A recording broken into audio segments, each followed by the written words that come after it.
વડોદરામાં ચાઇનીઝ દોરીનું વેચાણ કરતો શખ્સને ઝડપી પાડ્યો। ખાખી પૂંઠાના બોક્સમાં રીલોનો જથ્થો વેચવા માટે ફરતો મકર સંક્રાંતિ પર્વને હવે ગણતરીના દિવસો બાકી છે, ત્યારે શહેર પોલીસ વિભાગ દ્વારા આ પર્વમાં ચાઇનીઝ દોરી અને તુક્કલ પર પ્રતિબંધ અંગેનું જાહેરનામું પ્રસિદ્ધ કરવામાં આવ્યું છે।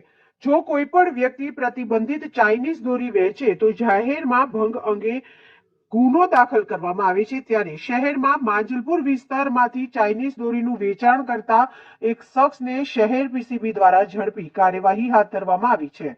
ઉત્તરાયણના પર્વને લઈને શહેર વિસ્તારમાં જાહેર રસ્તાઓ કે મકાનના ભયજનક ધાબા ઉપર ચડી લોકો પતંગ ઉડાવવા માટે ચાઇનીઝ દોરીનો ઉપયોગ કરતા હોય છે। જે ચાઇનીઝ દોરીઓ એકદમ ધારદાર હોવાના કારણે કોઈ વ્યક્તિના શરીરના કોઈ ભાગમાં ઘસાવાથી શરીર ઉપર તીક્ષ્ણ કાપાઓ પડે છે, જેના કારણે શારીરિક ગંભીર ઈજાઓ થાય છે, મોતના બનાવ બનતા હોય છે। સાથે પશુ પક્ષીઓને પણ ઈજાઓ થતી હોય છે, જેમાં કોઈ પણ પ્રકારના પ્લાસ્ટિક, પાકા સિન્થેટિક મટીરિયલ, ટોક્સિક મટીરિયલ, લોખંડ પાવડર, કાચ તેમજ નય હાનિકારક પદાર્થોનો ઉપયોગ કરી તૈયાર કરેલ non biodegradable nylon Chinese માંજાના પાક્કા દોરા અને આયાતી દોરાની આયાત, ખરીદ કે વેચાણ કે સંગ્રહ અને વપરાશ કરતા શખ્સોને શોધી કાઢી તેમની વિરુદ્ધમાં કાયદેસરની કાર્યવાહી કરવાની શહેર પોલીસ કમિશનરની સૂચનાઓના આધારે કાર્યવાહી કરવામાં આવી રહી છે।